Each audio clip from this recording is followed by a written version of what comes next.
Hey everybody, Brandon here. Welcome back to another King's Indian Attack speedrun video. Today we are playing against 1900s, a 1922 specifically, so this will be fun.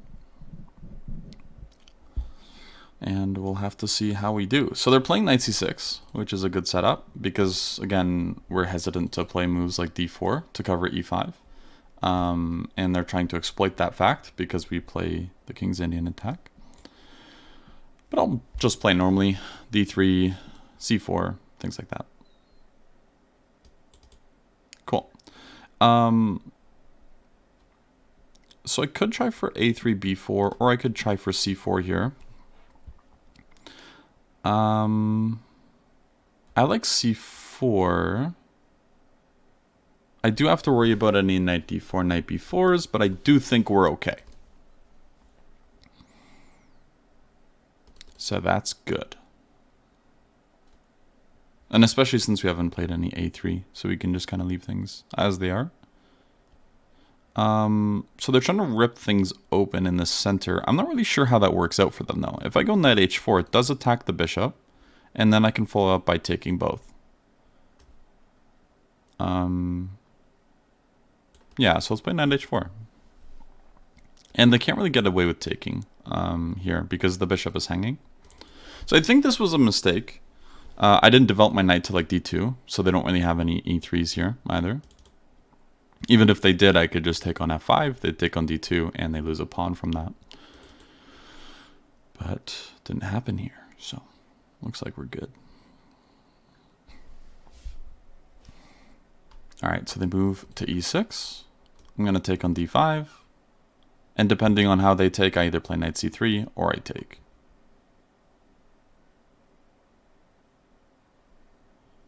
Because if they take with the bishop, I actually might want to play knight c3. I'm not worried about any g5. I can get out of the way of that.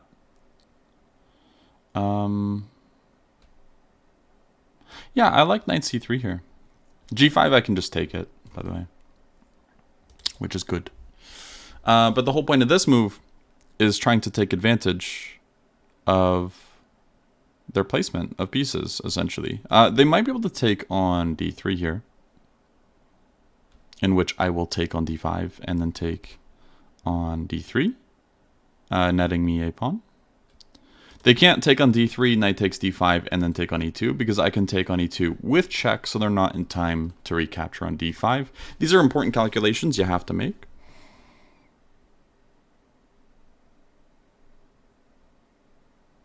So they're spending a little bit of time here. All right, so they move back, which does mean we can go up a pawn. Do we take it immediately? And how do we take it? Do we take with the knight or the pawn? If we take with the knight, we're trying to make sure that we have a good bishop. But if we take with the pawn, we're also still trying to make sure we have a good bishop, but also offering them less counterplay as a result, because it's offering a trade of queens, and that's actually a little difficult to avoid. If I take like this, then maybe they play bishop d6. But I do have knight b5.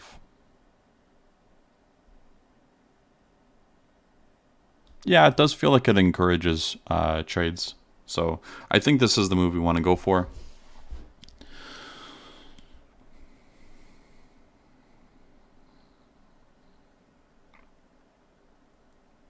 Bishop c5 looks like a reasonable move. I'm just going to take on d8.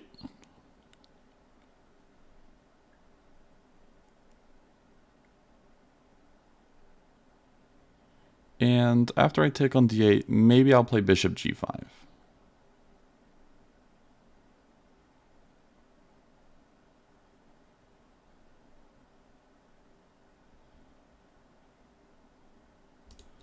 All right. So I want to play bishop g5 here. Because they might have ideas of like knight g4 attacking f2 business. So I'm just getting that out of the way. The thing is, a bishop pair in this position matters a lot less than in some other ones. And the reason why is because we're up a pawn. And that matters quite a bit. We could have also maybe played bishop f4. But I don't want to run into any tactics here. If they go king e7, I'm thinking of playing knight f5. And here, I still am thinking of knight f5, actually. Knight f5 looks like a strong move. Attacking g7 and e7, and if they take, I think that benefits me. Having the pawn on f5 instead of e4. I think it becomes just a little bit less weak. One important calculation we have to make is knight takes e4 here. But we do have knight takes g7, which is a funny looking move. So again, if knight takes e4, we have knight takes g7. If king f8, we have bishop h6. And we're threatening knight takes e6, double check, which will just win the game.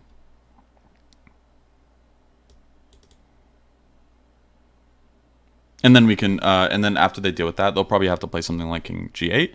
But when they do that, we can just recapture on e4. And they're just not in time to play knight takes c3 in those lines, which is good. That is exactly what we want.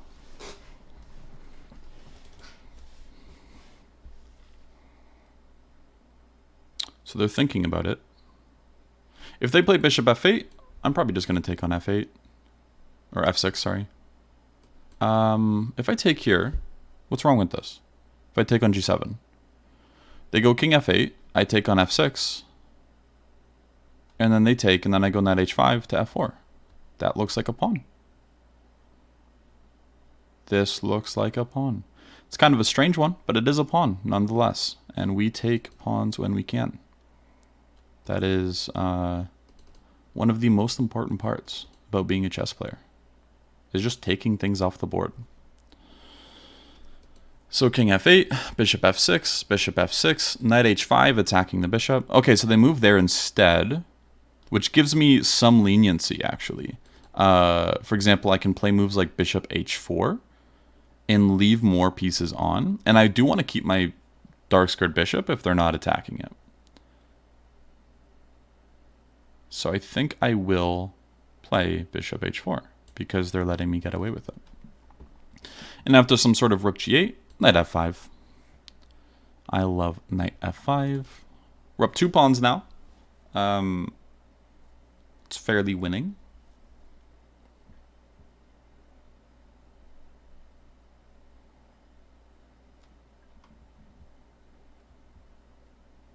Okay. This doesn't really attack anything. I'm just going to go knight f5.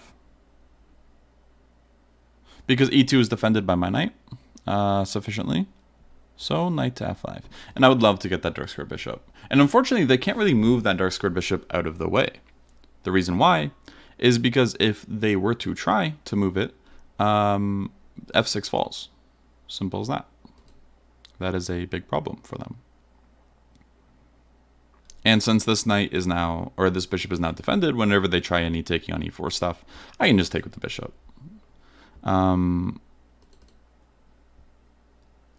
Yeah, I like taking this way. And I will go h3. And they'll go knight e5, and then I'll go bishop to f6. Attacking the rook and the knight on e5. Unfortunately for them, I don't see a good response. If they tried moving this knight, unfortunately that doesn't work either, because I can take the rook behind it and then take this knight. Like knight g6 or something, yeah, I just take on... Ooh, I do not play bishop c8. I take on d8, and then I can take on g4.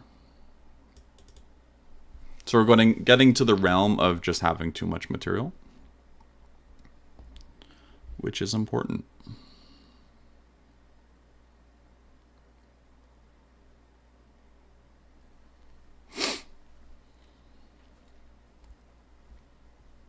All right, and bishop f6.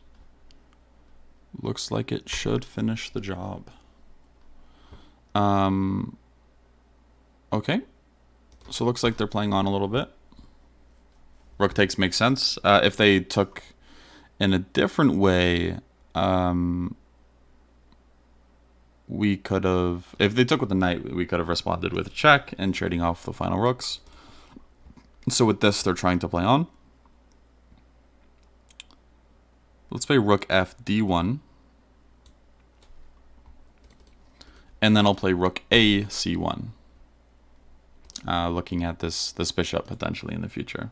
Not immediately, but I'm trying to keep everything open. Here I like f4. I wanted to play f4 a while back, and now we're getting the chance to play it. And I'll play e5. Keep opening things up. And if they ever go knight f5, we can just go king f2. Everything's very sufficiently defended. I might even take on the c6 first and then go king f2. That might be a little bit more accurate.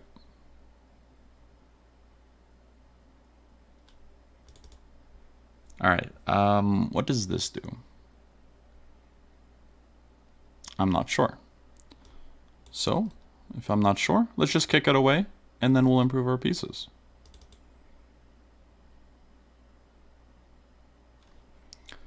If they go knight to a6, then I might just go b4. And that kind of keeps the knight out of the game forever. If they go c5 there, okay, yeah, so doesn't this lose a piece? Takes, bishop takes, rook takes. Yep. Looks like it loses a piece, which is good for us. You have to take with the bishop now. We take back. Okay, they're playing on a bit. Just go rook d2. But we are up a rook here. This should be a win. Okay, and I would like to give a check here, actually. Just to restrict them further. But they're giving me a hard time here. So I'm just going to keep improving. f5, king f4, e6, things like that.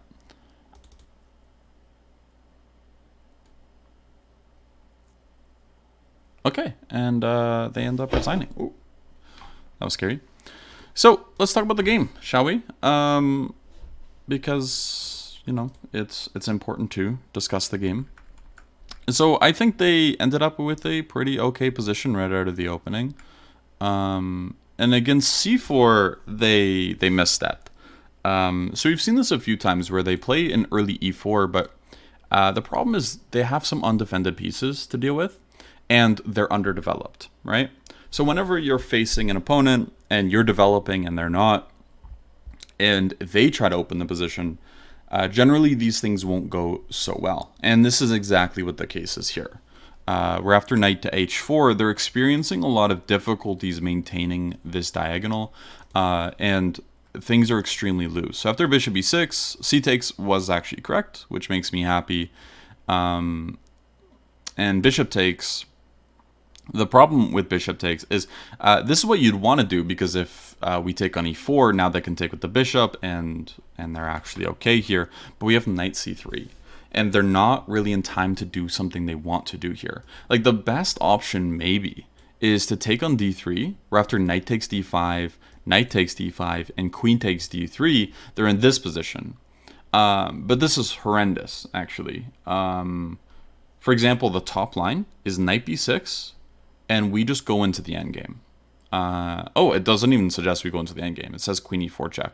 But I imagine even if we went into an endgame like this, it's close to winning, actually. And that's mainly because their pieces are quite awful, in fact. So, well, not that their pieces are awful, my apologies. It's that their pawn structure is awful.